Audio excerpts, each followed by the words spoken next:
Good morning, everyone, or good evening or good afternoon, wherever you are in the world. It is late afternoon in Arizona, and Scott and Fiona, you are where? You're in Hawaii. What time is it there? It is 1 p.m. Wow. Okay, so we're going backwards in time just for all of you out there. So thank you for joining us. Just a little housekeeping before we introduce our guests and have a great conversation about missions and Germany. You can ask us questions. You can leave comments. It's okay. You are not interrupting us. We want to hear from you. We found that your comments and questions greatly encourage our global workers. So feel free to, wherever you're watching from, go ahead and use the chat available on our social media. Welcome to those on our website. Unfortunately, we have no way for you to interact yet, but we welcome you anyway. We see you. Thank you for joining. So, Scott and Fiona, welcome. Thank you. Hi there. Happy to be here. Aloha.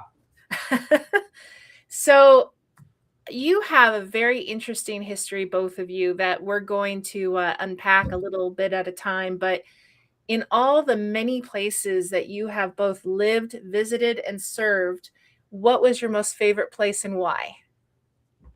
Go for it. Let me start. There many come to mind, but what rises to the top is the heart home, which for me is Spital an der Drau, Austria. It's this just awesome, cozy town in the Alps. It was just beautiful, fabulous all year round. Summers, you're hiking in the Alps, you're swimming at the lake, and winters, you got the Christmas markets and skiing. It's about 5 minutes away from the bottom of the mountain. My mom would drop us after school. My brother and I would go skiing and snowboarding, and it was just awesome. So that'd be my favorite. Mine I found a little bit later in life. It's in Colmar, France, which is about an hour away from where we'll be living. So in the future. So I am so stoked about that. But it is this gorgeous town nestled in the Alsace region. And it's like honestly, it's out of a set to me. Everything is picturesque and beautiful and colorful. And I feel it's enchanting and it's inspiring. And so I love being there. I can't wait to visit it in Christmas. I never have. It's the kind of place you can visit. You can imagine Belle spinning around. Yeah. Oh, that's great. Yeah. So let's get to know you a little bit better. I mean, if you all go ahead and go click on their ministry link, you can either scan the QR code in the corner, but that does go directly to their giving link, I believe. But if you click on the link in the chat, you can see their full description. But let's get to know you a little bit deeper. So tell me about your testimonies and how did you become a believer and when did your faith become your own? All right. Well, I'm originally from Australia. And so when I was a little kid, my mom would read a devotional each night and I would gravitate to Samuel's story. And there was a picture of him and a little Bible story about him and then some questions. And I think reading that same story every single night, I never wanted a different one, put my heart in a posture of speak now, speak, Lord, your servant is listening. I didn't realize it back then, but it definitely set me up to have a posture of that in my relationship with God. And so that was from about 5, 6, 7, 8. And then when I went to a camp when I was 10, that really lit me on fire for the Bible and wanting to read more. And then we went overseas when I was 12, and that journey and the high school that I went to that you'll hear more about later, that really cemented in my relationship with God. And I really bloomed in my relationship in my late teens. And so, yeah, I'd say that's my. Awesome. For me, I grew up in a Christian home, so always knew Jesus. I like to say I had a drug problem from the earliest age. I got drugged to church, drug home, drug back to church, drug everywhere. But it was actually my sister, my older sister. I was 4 years old. She was 10. And I remember asking her how I could be saved. And she walked me through how to be saved and then prayed with me. So I was 4 years old. I don't think too much in my life changed from one day to the next. I still was stealing the sugar cubes that my mom had in the tea cabinet. It really was when I was about 12 or 13. I had this experience in a family bathroom, but it's clean. I was actually, it was odd. It was really odd. I was thinking about all that my parents had given up. My parents were missionaries to serve the Lord where they were, and in Austria. And I thought about, small things, like turning right on a red light, free refills, Oreos, but even big things like family, friends, culture, life they knew. I don't know why I was thinking about that, but I remember thinking about it. And the Holy Spirit just suddenly convicted me and said, yeah, Scott, they've given up a lot to come here. And what are you doing to help? Nothing. In fact, you're making it worse by living this submarine lifestyle where I'd pop up on Sunday, we go to church, but the rest of the week, you couldn't tell me apart from my Austrian friends. I was living exactly as they were. And that was really a decision moment of, okay, that's true. And what am I going to do? Is this, I need to start living my faith. I need to make this my own, or am I going to shrink back? And that was a decision moment to be like, yeah, I want to own my own faith and stop renting my parents. So that was a big change for me. And then we went to the same Christian high school that really had another positive impact on my life. Awesome. So what I really liked, Fiona, was what you said was, speak, Lord, I'm listening. Every time I have these interviews, I always pick up or glean something that I've forgotten, or my brain skipped over something in my study of the Bible. And I love that. Speak, Lord, I'm listening. That is the exact posture a global worker needs to have, or even any actually church member, Christian. But I also love the submarine life. That's the first time I've heard that, Scott. Yeah, exactly. And somehow, I'm hearing the yellow submarine in my head at the moment, but yeah, I mean, that's actually, that's a new phrase I think I'm going to hold on to for a bit. So who, there are people that God brings around in our lives. And I think it was Acts 18. I'm going by memory here. Don't trust me, people, go look it up. But where Paul got some, reassurance from God that he's supposed to stay there, speak up, and he brought friends in the city. It's been my favorite verse for a while, as my closer friends would tell you. But so God brings around people around us, so to mold us into what he wants us to be. So who were those people in your life to help sculpt you, who bring you who you are today, and why were they significant? Yeah, I remember different people along the journey that God placed. There was a missionary named Michelle from Australia who just had this huge love for God and obedience, and went to the same country earlier than we did, but went to the same country for mission work. And so she was just this incredibly positive and encouraging person in my younger years. And then when I was in my teen years in Russia, where we were, there were different moms that were in our sphere that came alongside and encouraged and loved on me. And then when I went to the boarding school where we met, there were other moms there when I didn't have my physical mom that poured into me, and RAs that saw us as students and poured into us. And then I'd say, and throughout my adult years, I think I've always looked for someone who's further along to like, can you take me with you? Can you show me the way? How do I do this next season? And God's always been really faithful to bring those friends along. You got to look for them sometimes. Mm-hmm.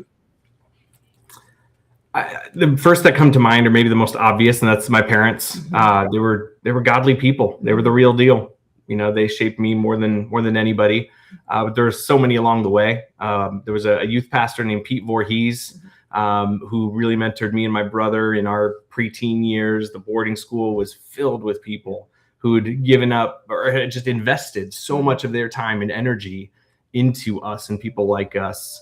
I think of the two pastors I worked for before I became a lead pastor myself, Craig and Thomas.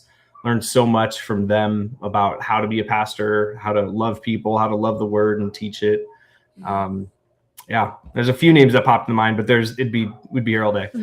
I know, and I think I should add that like my parents were the given, that they were the OG in my life of speak, Lord, your servant is listening, because I watched them wildly bold faith leave Australia when I was 12 to go overseas. And so those people that are so bold in their faith, they inspire me as well. I mean, I can think of a few that in spite of what they're going through, they're like, wow, you guys are like superheroes. I mean, Yeah.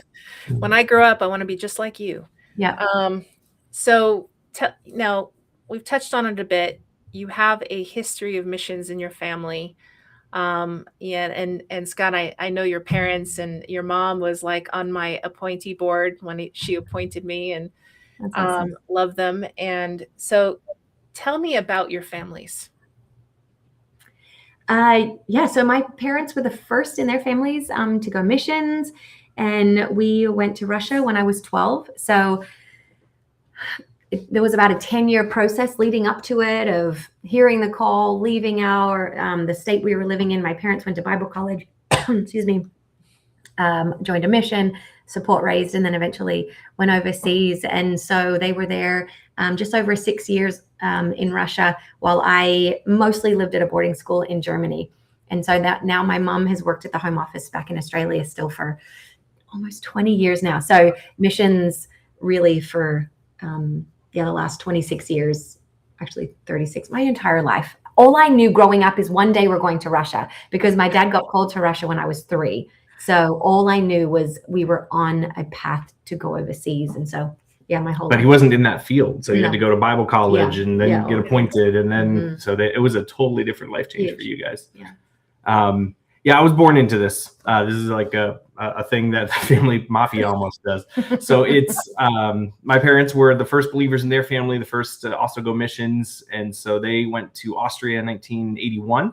I was born there in Southern Austria, where they were church planters in 1987. And when I was 8 years old, we moved from one city to Villach, near the Italian border, to Spital, about half an hour up the road. And my parents planted another church there. And so, yeah, been doing it as an MK. We did it from the early ages and stages. But it wasn't really something that we were expecting to do. And yet God had other plans. So here we are.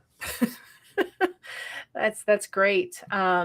Yeah. So Katrina, when I interviewed Katrina on this, she actually, when I asked her, I think I asked her where she called home, because it was a funny question. I worded it. It says, well, when did you decide to go over to missions and, go overseas? I'm like, well, she grew up overseas. So home was Austria. So, but listening, Katrina's my older sister. Yes. Who's also with WorldVenture. and if you missed that interview, it is up on our YouTube if you want to see it. Awesome. So now we get to the good stuff. Where are you going to be going with WorldVenture, and what will you be doing there? Yeah, we're going to be heading to Kandun, Germany, which is in the Black Forest. If you picture Germany, it's in the southwest corner, about 20 minutes from France and Switzerland, down there. Why are we going there? Because there's a church that the Lord is calling us to come to. So I'll be pastoring at Black Forest Christian Fellowship, which is an international English-speaking church in this town. It's actually the church that we attended when we were teenagers, just a couple of years ago. So what we'll be doing is, pastoring people, leading a church with a mix of taking care of the sheep who are there, as well as reaching out and trying to be a blessing to the community that we're in, and disciple people wherever they're at, evangelism, things like that we're excited to be a part of. Perfect. In fact, we posted a picture of both of you. One was, for a second there, I thought those were like your kids or something, because they were so young. But we posted a picture of both of you before and after, when at your engagement spot. Yeah. And since you mentioned it in responding to what you'll be doing with WorldVenture and all that, I thought I might ask, how did he pop the question, and how did you meet? It's a funny story, because we were not supposed to be at that spot, Nicole. Yeah. You gotta tell that. Okay, well, we met at Black Forest Academy, the boarding school in the town where we're going, and the community that Scott will be pastoring. So I was 15, Scott was 15, 16. We knew of each other, but we didn't run in the same circles. And then after, we got to know each other more towards the end of his senior year. So I was a junior, he was a senior, and then he graduated, and then we kept in touch. And then that summer, he was in Austria and I was in Russia. We were on MSN Messenger.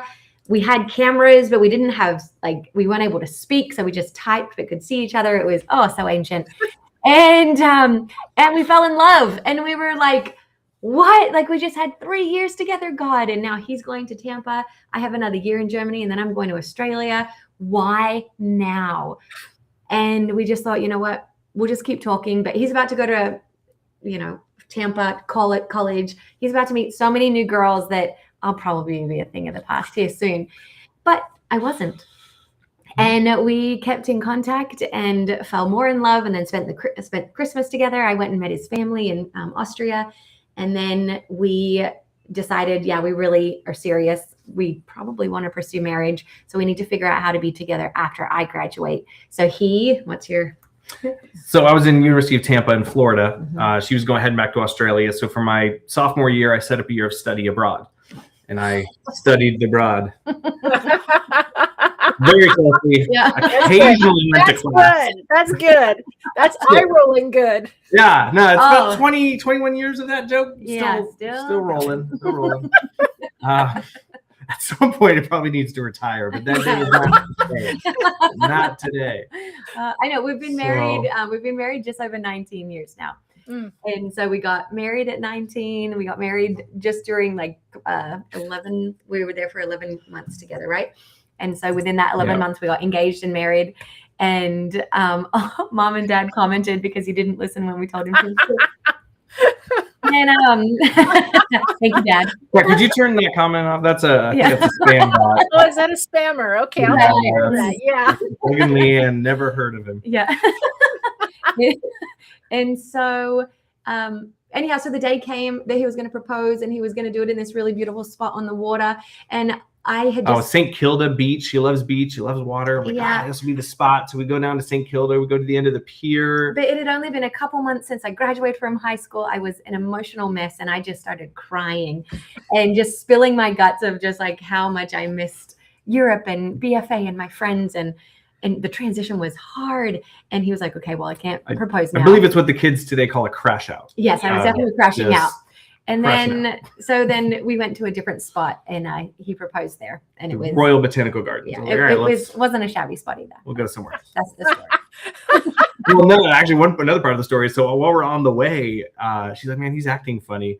So she can see something kind of in my pocket, my jeans pocket. So while we're on the tram, she scoots over and sticks her hand into the pocket, and because the pocket was kind of sticking out because there was a box in it. Like, that's a ring. And I was like, oh my gosh, he's about to propose. And I know. I'm terrible with surprises. Really bad. I don't want to know what happens on Christmas. That's all I have to say. I know. So back to, you're now married, you're going to Germany. Now your profile states you're going to be focused on international church leadership and development. What does that mean? Yeah, so international churches these days is short form for English speaking, broadly evangelical, almost non-denominational churches throughout Europe. And these international churches today, they're kind of like first century churches that the Apostle Paul was planting. Because he was going around the Mediterranean on his missionary journeys, he wasn't learning the local languages. He wasn't learning Phoenician and then planting a Phoenician-speaking church. He wasn't learning Macedonian. He just planted Greek-speaking churches. Why? Because everybody spoke Greek. Now, everybody back then was at least bilingual because they all had their own language too, but Greek was the lingua franca, the trade language of the day. So everybody knew that. So he planted it in that wherever he went. English kind of functions that way in Europe today. It's the lingua franca. Almost every European encounters English every single day, whether it's through ads or organizations or companies or online, music. English is everywhere. Some of people I was growing up with, they'd watch shows in English. Just as comfortable almost with that. If you're 50 or under, you've probably had English from middle school on. So you understand it, you probably speak it. So English is everywhere. And so these English-speaking churches just have a potential for wide impact. What's happening in cities is we call it, you kind of reach the 3 I's. You're reaching in internationals, which is kind of what you just call professionals, people who are moving for work, right? They moved overseas, moved to cities from wherever, and they're more likely to know English than anything else. Secondly, second I you reach is immigrants. people coming in. Again, somebody coming from Syria to Belgium is more likely to know English than Flemish. So they'll end up at an English-speaking international church. And then lastly, these churches also do reach indigenous people, locals who, for one reason or another, are attracted to the gospel, maybe, or just English worship. Maybe somebody became a Christian as an exchange student in the States, and so that's more familiar style of a worship service. All kinds of capacities. So international churches are really having an impact in Europe. Now, why does Europe even need to be impacted? Because it's the only continent where Christianity is not growing. It's the only one. And so to stem those tides, there's a lot of people doing a lot of great work. God's using many things. One of those is international churches. So we will be at one of those called Black Forest Christian Fellowship, which has some unique features to it in that a lot of times, I'm sure many of you know of churches starting schools. This is actually a school that started a church. And that is Black Forest Academy, was this boarding school for missionary kids that existed first, I think about 20 years actually, before someone decided, wait a minute, these people need a church. They need a pastor. They need somebody who's going to care for them and shepherd them and spiritually feed them, not just another chapel service, but a true church and sacraments and all that. So they started the church. And so it's been in existence ever since. Most of the congregation has been made up by the school, students, faculty, staff, but there's others as well. I would say, especially since even from our day, I remember it was almost entirely the school. Whereas now when we've gone back to visit, there's more people not affiliated with Black Forest Academy, also at Black Forest Christian Fellowship. So it's having more impact in the community, having more stretches, more indigenous, more immigrants. So we will be there, being called to this church. Couple of reasons why we think that maybe the Lord is calling us there is, for one, we're alumni of the school. I don't think they've ever had a full-time pastor. I might be wrong, but as far as I know, they've never had a full-time pastor who was also an alumni of the school, nor a pastor's wife or a spouse who has been. Secondly, I don't think they've ever had a full-time pastor who is fluent in German, which I am, having grown up in Austria and Germany. So we're hoping that the Lord might use that to open up some new doors for ministry in the community, maybe just be able to have more conversations with Germans, with leaders in the community, churches. We'll just see what opportunities God has. But we're excited to be there to shepherd and be a part of Condon and Black Forest and what God's doing. Awesome. So what is the spiritual landscape of Germany and in your particular area of service? So Germany is about, like most of Europe, 1 to 2% evangelical, though a good chunk of Europe's less than 1%. So it's maybe slightly above average. It's strange because we think of Germany as, being the place where Luther was from. This is where the Reformation was birthed. And that's true, but Germany's very much in need of another Reformation. It's still in that 1 to 2% of evangelicals. And that's describing evangelical very broadly. Like, Jesus is the Son of God and the only way to God, and the Bible's God's word. Finding somebody to agree to those two statements, you're looking at 1 in 100, maybe 1 in 50. So very much in need of the gospel and being able to maybe be a part of that, speak to them in their heart language as opportunities with neighbors and churches and community. That's what we're hoping.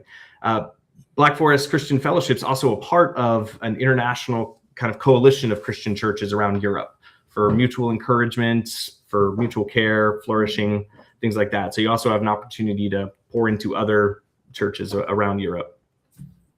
That's awesome. And there's it sounds like there's a lot of opportunity to be sharing the gospel there. It is sad to see Europe, that was sort of the birthplace of not birthplace, but part of the big sending, a lot of people came from that background to the U.S. Can I say something real quick? Yes, you can. About BFCF is that when we were thinking about after God called us to this place, there's almost like BFA is like a people group.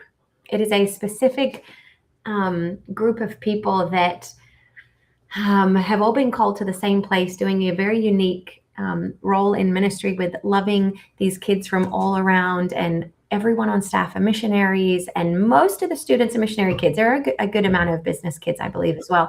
But we're so excited to pour into that community and to love on them, and coming from a place where we know what it's like to have grown up, not only there, but as MKs around the world. And it's a people we love and a place we love, doing what we love. So we haven't mentioned yet that we've been on Oahu for a decade.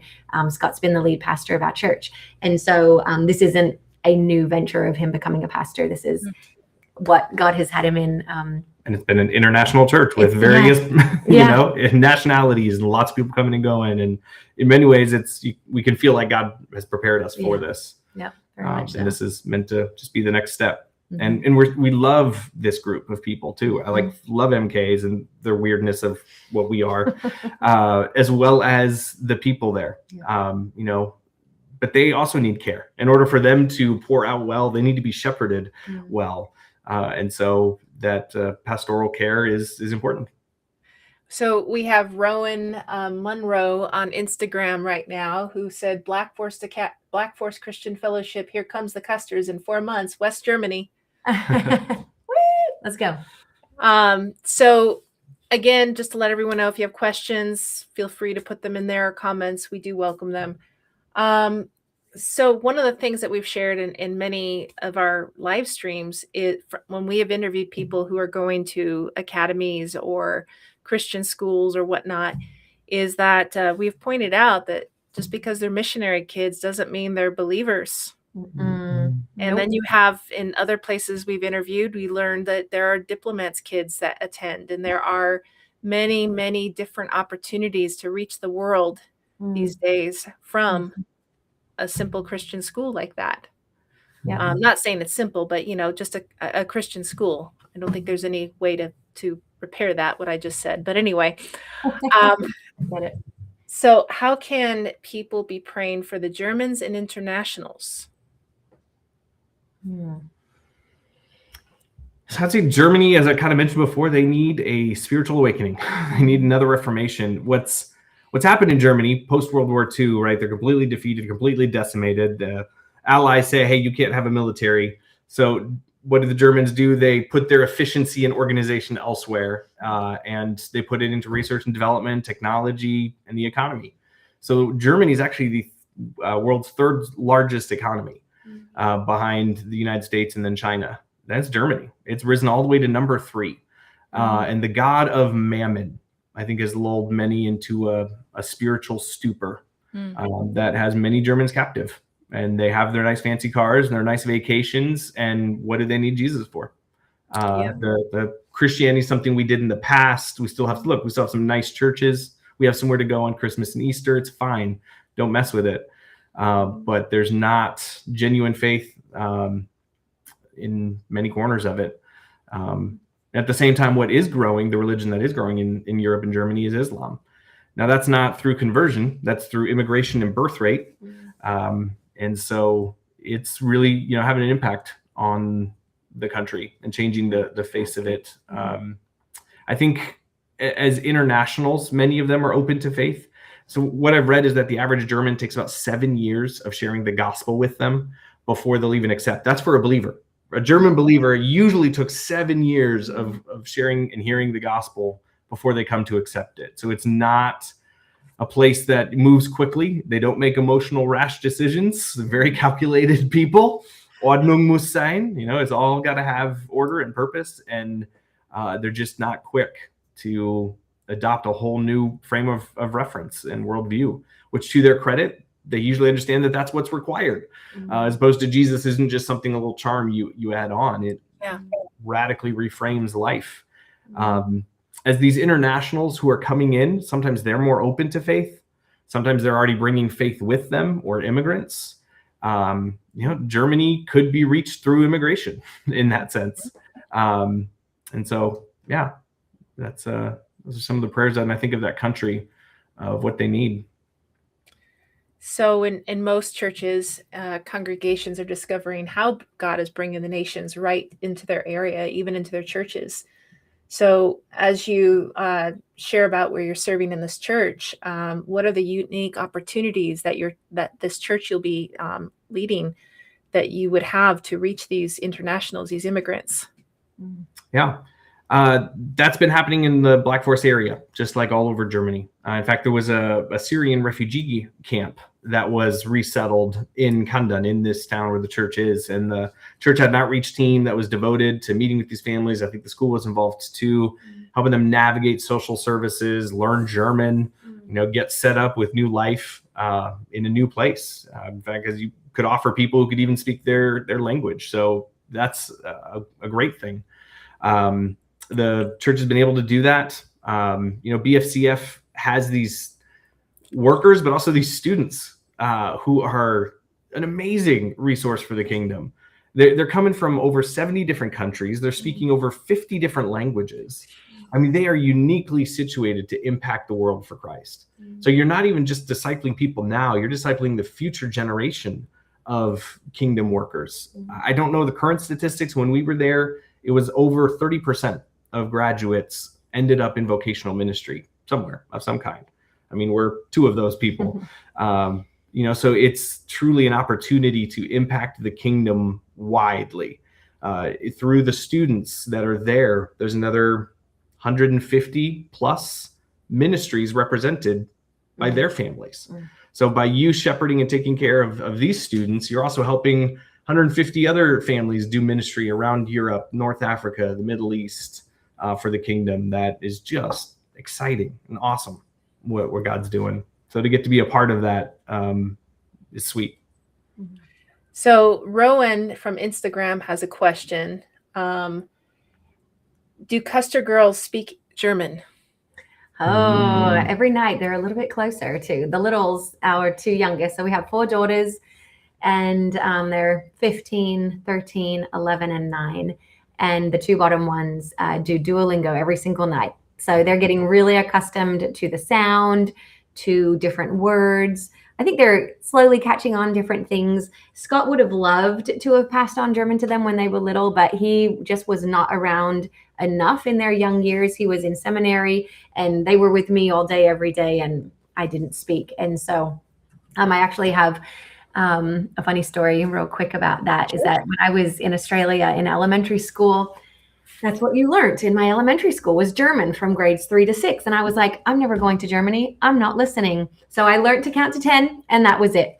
And then when I was at BFA, the German teacher apparently just read the newspaper. I have no idea what they did.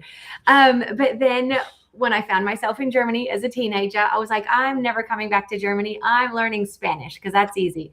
And so I learned Spanish for 3 years, which I don't speak that much of anymore. And then just a few months later, I went to marry a German-speaking man, and now we're going back to Germany. And so, all right, God, I'll learn German. So I will be taking German classes in the fall, which I'm really excited about, with a new friend named Miriam. She'll be teaching. She teaches the adults. German. Awesome. Yeah. So it's time to learn. It's coming. The younger 3 are all planning to take it in school. Olivia, our oldest, she's already got 2 years of Spanish, and so she'll just stick with that for 1 more year. So Rowan has another question. Are there any concerns regarding current political climate? That's a fair question. I mean, there's always mild concern. You never really know what's going to happen. None of us know the future, but God does. We will be closer to war zones. I guess some degree, Hawaii has always felt like a pretty major target. See World War II, Pearl Harbor. We have every military installation out here. So I've always kind of felt like this is probably maybe more of a target, actually, where we've lived in a wartime than Germany would have been. But just other politics, strong right movements and left poles, there's some of that. But it's not enough to cause us fear or to make us doubt that this is God's direction for us. We trust him. Definitely. And even our own saying at WorldVenture is risking all, so that we can have, disciple people, share the gospel so that they can share it with their families and so on. And that doesn't happen unless someone takes the risk, unless someone steps into something and says yes to the Lord and follows. I mean, when you read the New Testament, and you read about the disciples leaving, Peter leaving his nets, basically leaving his financial security, leaving everything comfortable to go follow this guy who says he's Jesus, he's God, he's a Messiah. And his family probably thought he was crazy. Mm-hmm. So, it's you're following Jesus, and truly following Jesus by stepping into something that is not unfamiliar, because Scott, Austria is next door. Mm-hmm. And you share, correct me if I'm wrong, but I think Austria and Germany do share a similar culture because of their Germanic roots. But I could be wrong on that, so feel free to correct me. There's a lot of overlap. Mm-hmm. Yeah. Austria's the little brother that pretends like it's not, like follows Germany around, but doesn't act like it. It's like, a lot of countries in the world are like that. Canada, US, things like that. Australia, New Zealand, Portugal, Spain. Like, and you meanie, and we do everything they do. That was Austria and Germany.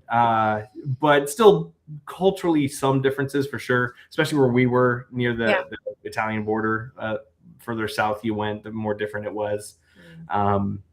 But yeah, there's definitely a lot of overlap. So that's something that's interesting for us. This is the first time we've ever gone anywhere or moved anywhere together that was some semblance of home. Where this is a place we actually knew at one point and lived. We know it's different. It's that times have changed, places change, things aren't always the same. So we know to anticipate that, but there's still a familiarity and comfort with it. We still know where the ice cafe is still right where it was when we were there for ice cream. So it's oddly familiar while also not. It's like kind of that in-between thing that, third culture kids constantly live with. And yeah, it's a process for us because we're grieving leaving Hawaii, which has become home. This is the longest either of us have ever lived anywhere in a town. So this is as much home as anything. But now we're moving 12 time zones away. So here we go. And there's no beach where you're going. No beach. No oceans. But there are seasons, and the Alps aren't too far away. So there you go. Trade-offs. So besides what, the exciting opportunities we talked about,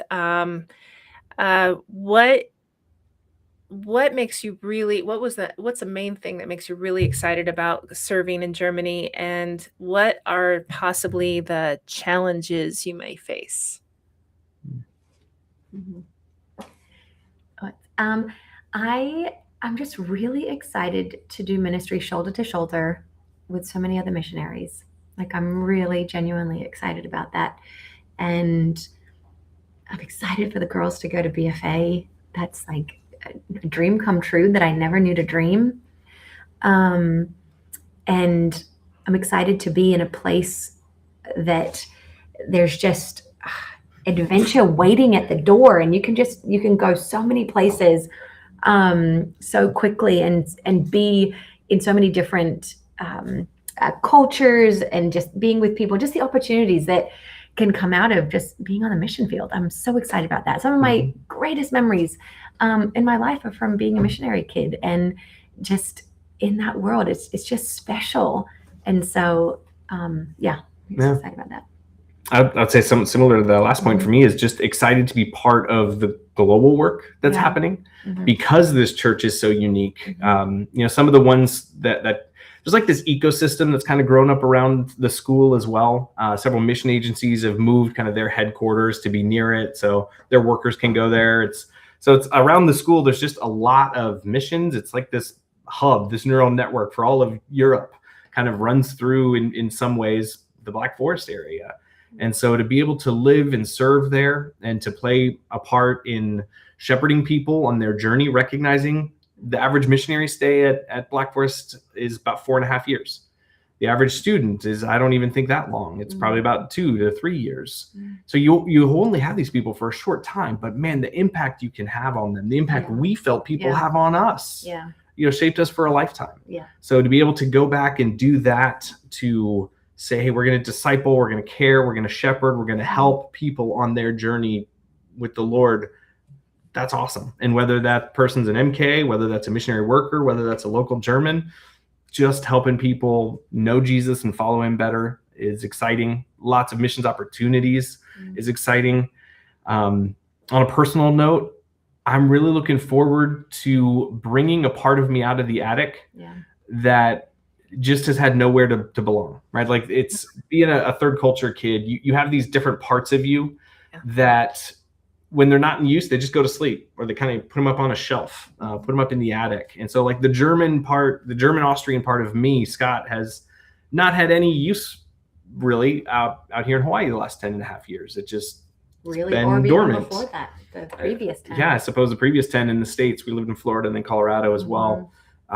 It just hasn't had a place to come play. I'm looking forward to that. When we've gone back to visit, there's just this part that kind of, speaks German again. I'm like, oh yeah, I remember this. Oh yeah, this is fun. Of course, the trade-off of that is we're gonna have to put our Hawaii selves to sleep.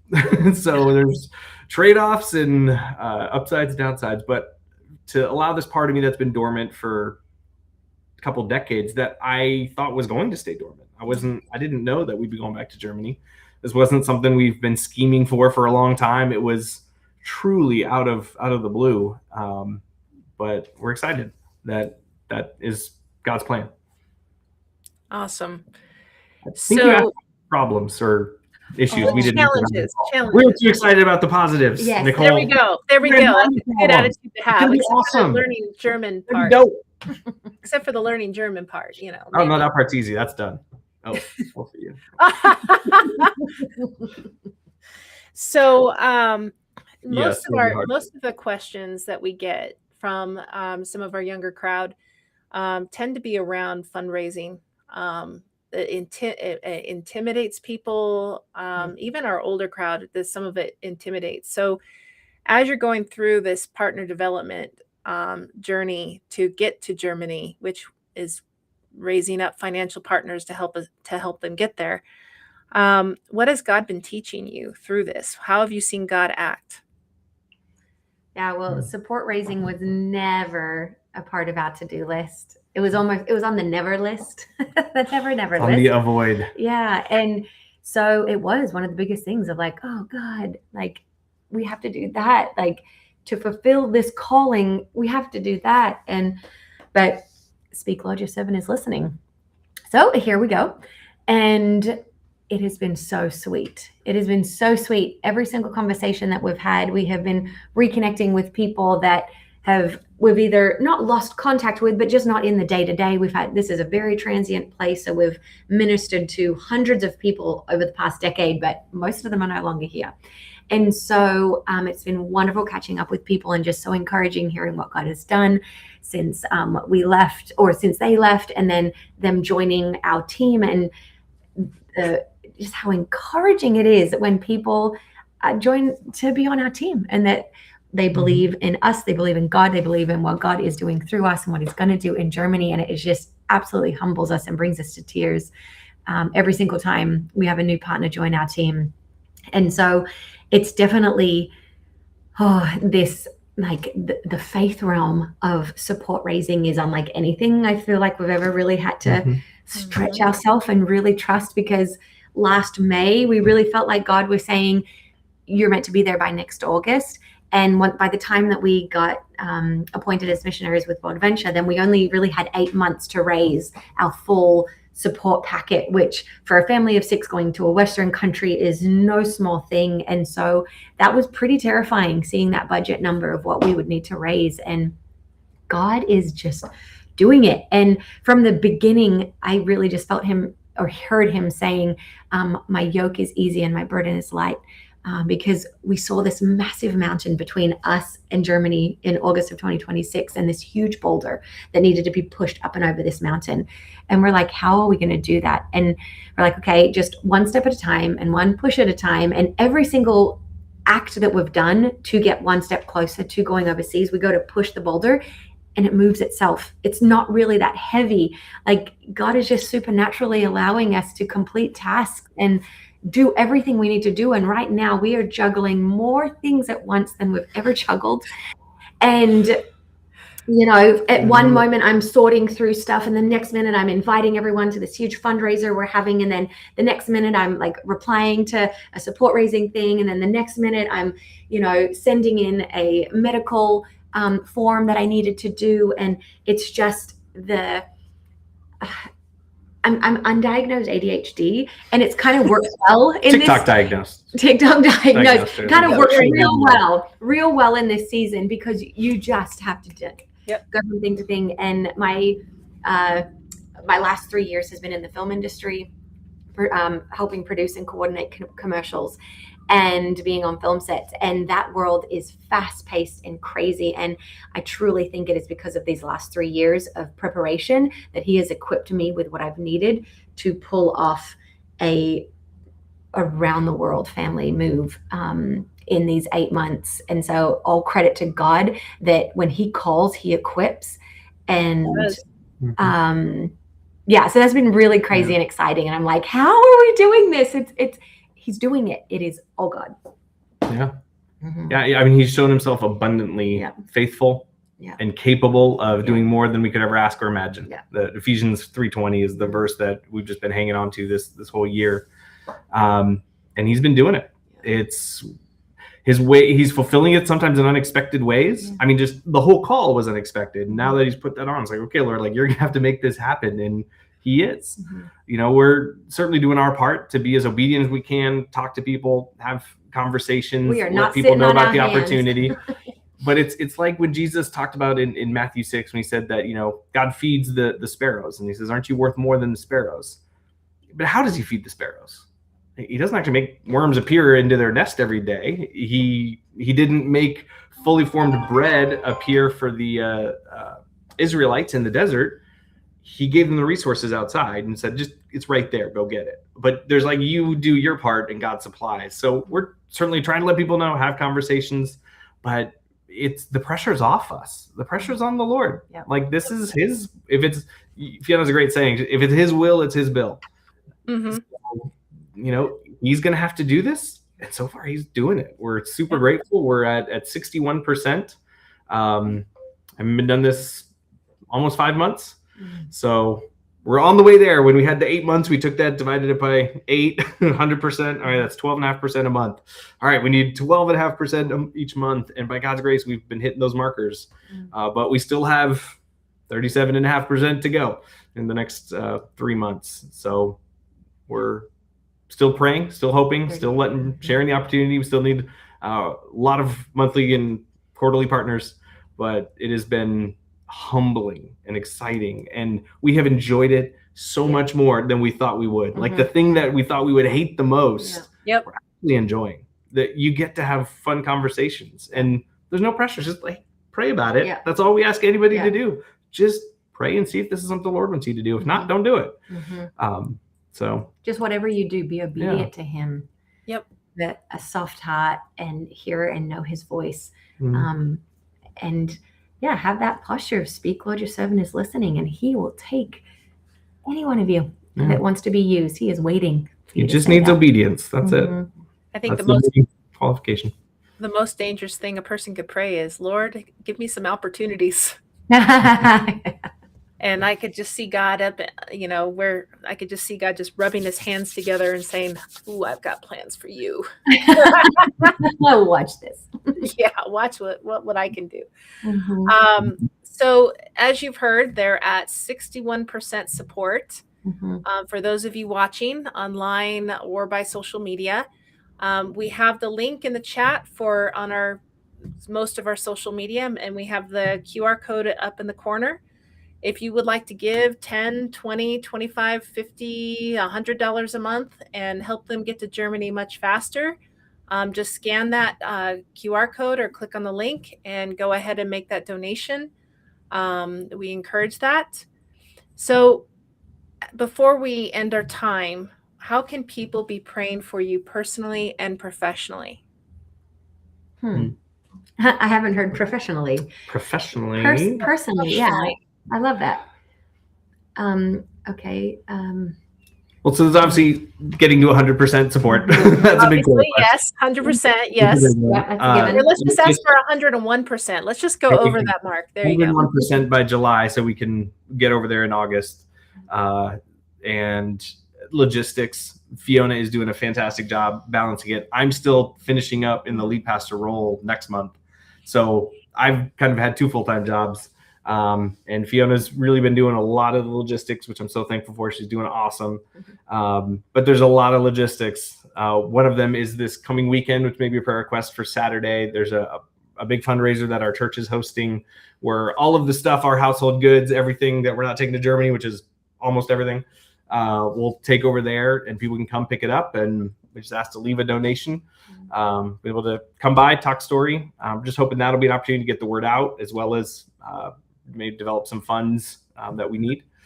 I think our kids and our family, just navigating this move. We're MKs, we've moved a bit more. Our kids have had a pretty settled experience here. Lots of other people coming and going, but they've been settled.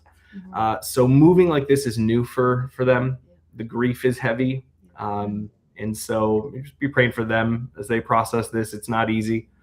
Yeah, and I think in that, praying for Scott, because he has 5 women that crash out at different times, sometimes on the same day, and not, I'm armed with chocolate at all times. Yeah, and what's funny is that like I'll have a meltdown and he just bears with it, and then like my daughter will have a meltdown at me, and then I'll go to Scott and be like, "This is what she said," and he's like, "Hey, you're crashing out. Let her crash out. Like y'all bounce back. Just everyone just like And I just."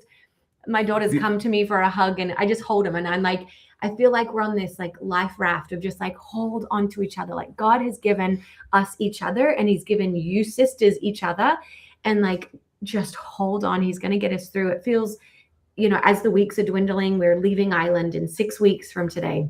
Wow.